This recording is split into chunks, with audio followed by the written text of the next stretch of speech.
The Open Boat by Stephen Crane. Crane was traveling from the United States to Cuba as a newspaper reporter. One night, his ship hit a sandbar. It sank in the Atlantic Ocean, off the coast of Florida. Most of the people on board got into lifeboats. Crane was among the last to leave. There were 3 others with him: the ship's captain, the cook, and a sailor. These 4 men climbed into the only remaining lifeboat. The boat was so small that no one believed it could stay afloat for very long. None of the 4 men thought he would ever reach the shore. But the men fought the seas bravely, with all their strength.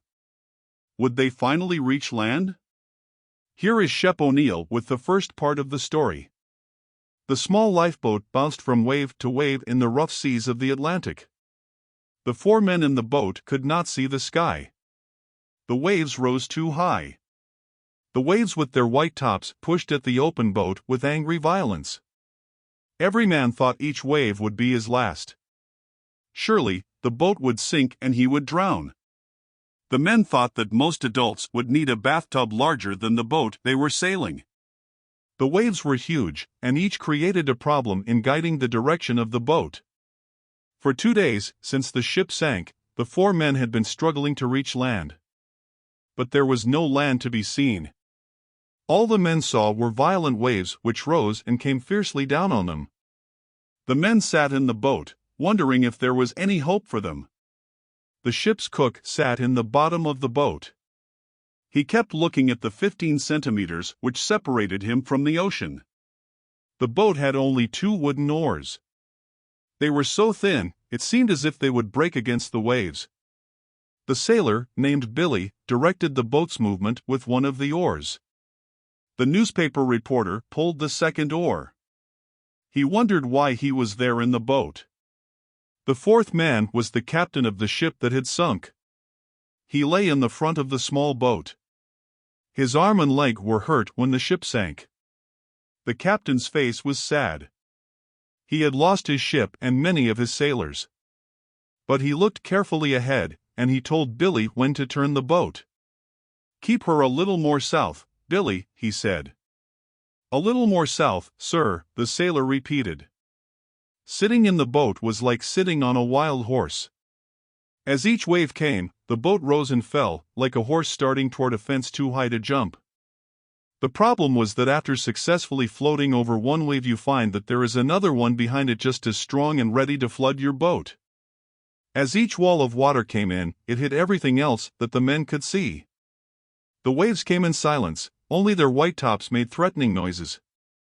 In the weak light, the faces of the men must have looked gray. Their eyes must have shone in strange ways as they looked out at the sea. The sun rose slowly into the sky. The men knew it was the middle of the day because the color of the sea changed from slate gray to emerald green, with gold lights. And the white foam on the waves looked like falling snow. As the lifeboat bounced from the top of each wave, the wind tore through the hair of the men. As the boat dropped down again, the water fell just past them. The top of each wave was a hill, from which the men could see, for a brief period, a wide area of shining sea. The cook said the men were lucky because the wind was blowing toward the shore. If it started blowing the other way, they would never reach land.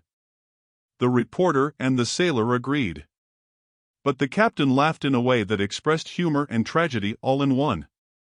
He asked, "Do you think we've got much of a chance now, boys?" This made the others stop talking. To express any hope at this time they felt to be childish and stupid. But they also did not want to suggest there was no hope. So they were silent. "Oh, well," said the captain, "we'll get ashore all right." But there was something in his voice that made them think, as the sailor said, "Yes, if this wind holds." Seagulls flew near and far.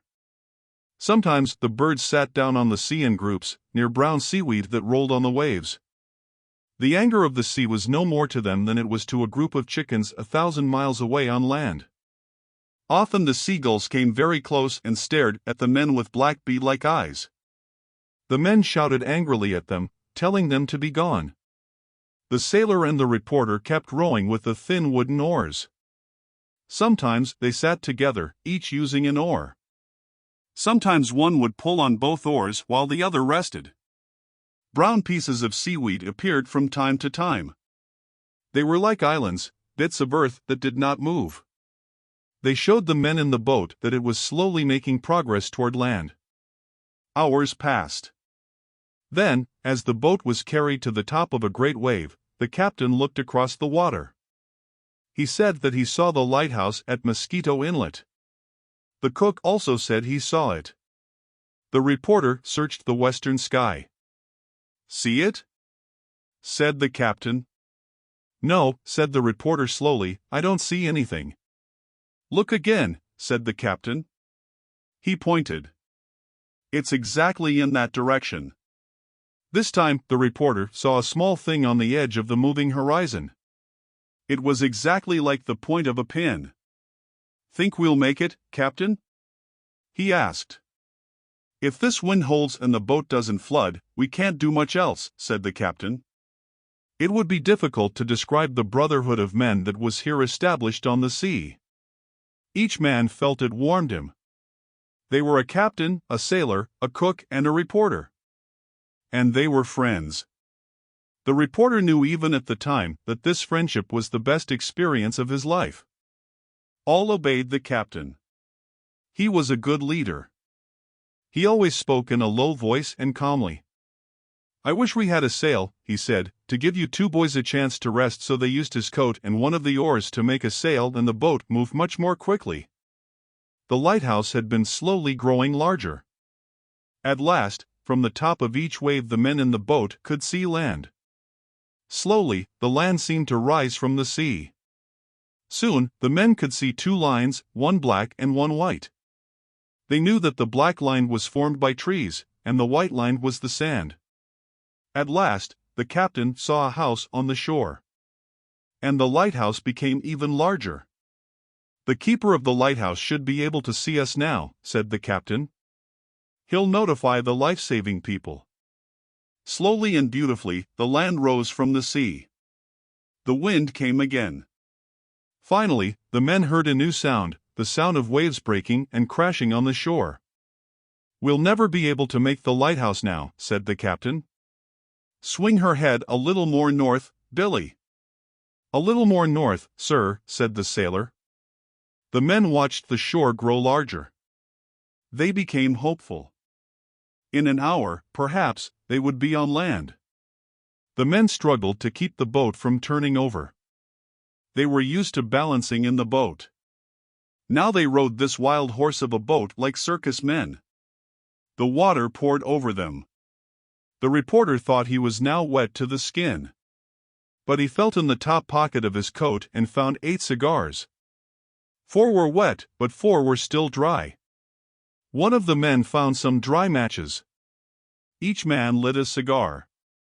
The 4 men sailed in their boat with the belief of a rescue shining in their eyes. They smoked their big cigars and took a drink of water. The second and last part of the story. A long stretch of coast lay before the eyes of the men. Slowly, the land rose up out of the mountainous sea. The men could see a small house against the sky. To the south, they could see a lighthouse. Tide, wind, and waves were pushing the lifeboat northward. The men thought someone on land would have seen the boat by now. "Well," said the captain, "I suppose we'll have to attempt to reach the shore ourselves. If we stay out here too long, none of us will have the strength left to swim after the boat sinks." So Billy the sailor turned the boat straight for the shore. "If we don't all get ashore," said the captain, "I suppose you fellows know where to send news of my death?" The men then exchanged some information. There was a great deal of anger in them. They thought, "If I am going to be drowned, why, in the name of the 7 mad gods who rule the sea, was I permitted to come this far and think about sand and trees?" The waves grew stronger. They seemed always just about to break and roll over the little boat. The coast was still far away. The sailor said, "Boys, the boat won't live 3 minutes more, and we're too far out to swim." "Shall I take her to sea again, Captain?" "Yes." "Go ahead," said the captain. The sailor turned the boat and took her safely out to sea again. "It's funny those life-saving people haven't seen us," one of the men said. "Maybe they think we're out here for sport. Maybe they think we're fishing. Maybe they think we're fools." Once more, the sailor rowed the boat and then the reporter rowed. Suddenly, they saw a man walking along the shore. The man stopped walking. He moved his hand in the air to wave at them. He saw them. Now he was running to the house. The captain tied a cloth to a stick and waved it. Now there was another man on the shore. The two men waved their hands in the air, as if they were saying hello to the men in the boat. Now, what was that moving on the shore? It was a bus, a hotel bus. A man stood on the steps of the bus and waved his coat over his head. The men in the boat wondered what he wanted to say. Was he attempting to tell them something? Should they wait for help? Should they go north? Should they go south? The men waited and waited, but nothing happened. The sun began to go down. It got dark and cold. They could no longer see anyone on the beach. The sailor rowed, and then the reporter rowed, and then the sailor rowed again. They rowed and rowed through the long night. The land had disappeared, but they could hear the low sound of the waves hitting the shore. This was surely a quiet night.